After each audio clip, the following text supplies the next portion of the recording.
संपादकीय डिक्टेशन गति 110 शब्द प्रति मिनट। स्टार्ट होगा 5 सेकेंड बाद।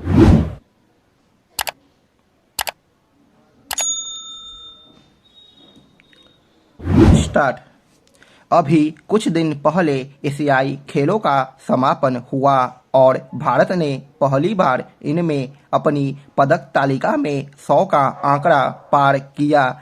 भारत के लिए यह सामान्य उपलब्धि नहीं है, क्योंकि करीब 10 साल पहले 2014 में दक्षिण कोरिया में हुए एशियाई खेलों में भारत ने 57 पदक ही अर्जित किए थे। एक दशक के भीतर भारत का खेलों में यह प्रदर्शन सराहनीय है। इसका श्रेय भारतीय खिलाड़ियों को जाता है, जिन्होंने अपनी अपनी प्रतिस्पर्धा में बेहतरीन खेल दिखाया। मोदी सरकार ने भी देश में खेलों को बढ़ावा देने में कोई कसर नहीं छोड़ी है। इसका उदाहरण है भारत का खेल बजट, जिसमें पिछले कुछ वर्षों में भारी बढ़ोतरी की गई है। सरकार की खेलो इंडिया स्कीम के अंतर्गत करीब 729.58 करोड़ रुपए की राशि का इजाफा किया गया है। भारत का लक्ष्य है कि 2024 में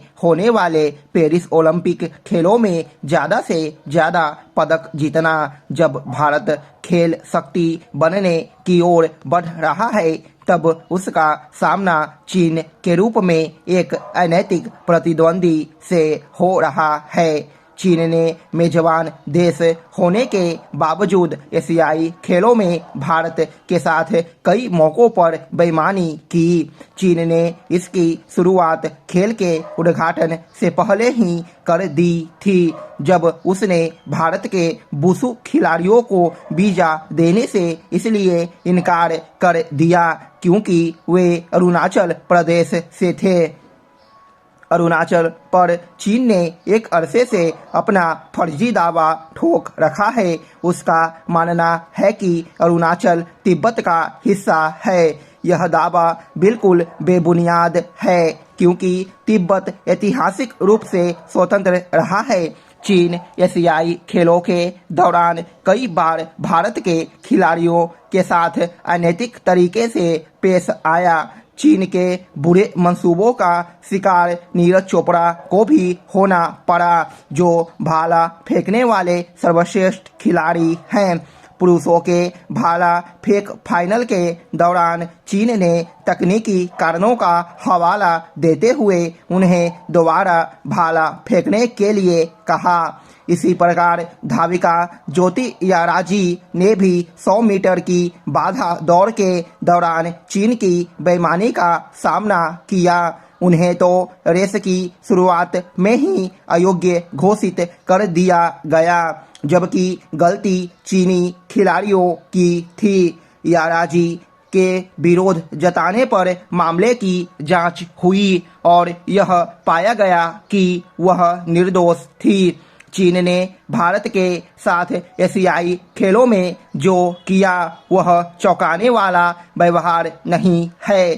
चीन खेल के मैदान से लेकर कूटनीति और व्यापार आदि के क्षेत्र में भी धोखा देने में माहिर है। आज़ादी के बाद प्रथम प्रधानमंत्री जवाहरलाल नेहरू ने चीन को एक दोस्त के नज़रिए से देखा। उन्होंने पश्चिमी देशों की बातों को नज़रअंदाज करके चीन से हमेशा हमदर्दी दिखाई, परंतु उसने भारत के खिलाफ 1962 में मोर्चा खोलकर हमारी जमीन का एक बड़ा हिस्सा अपने कब्जे में ले लिया।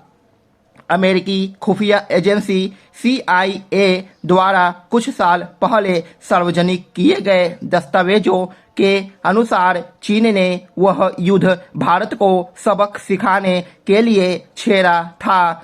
चीन चाहता था कि भारत यह समझ जाए कि एशिया में केवल चीन का ही प्रभुत्व कायम रह सकता है। बदलते समय को देखकर चीन ने पहले पश्चिमी देशों से संबंध सुधारे और फिर उसने भारत के साथ भी अपने रिश्ते सामान्य करने का प्रयास किया। इसी के चलते प्रधानमंत्री पीवी नरसिंह राव के ने चीन के साथ 1993 में सीमा शांति समझौता किया। इसके कारण भारत के साथ चीन के संबंध अगले 30 वर्षों तक सामान्य रहे।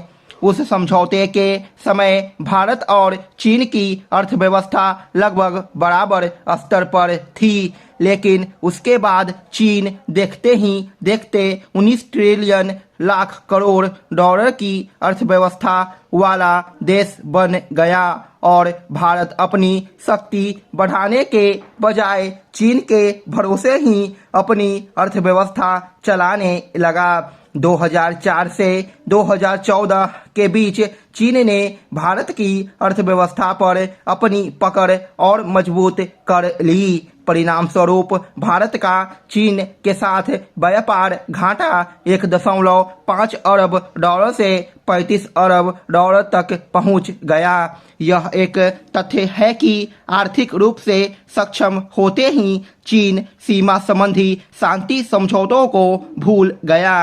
पिछले कुछ वर्षों में चीन ने भारत को लद्दाख से लेकर अरुणाचल तक में चुनौती दी है। 2004 में तय हुए नियमों के अनुसार चीन बसी बसाई भूमि पर दावा नहीं कर सकता, लेकिन इसके बाद भी वह अरुणाचल पर अपने दावे से पीछे नहीं हट रहा है।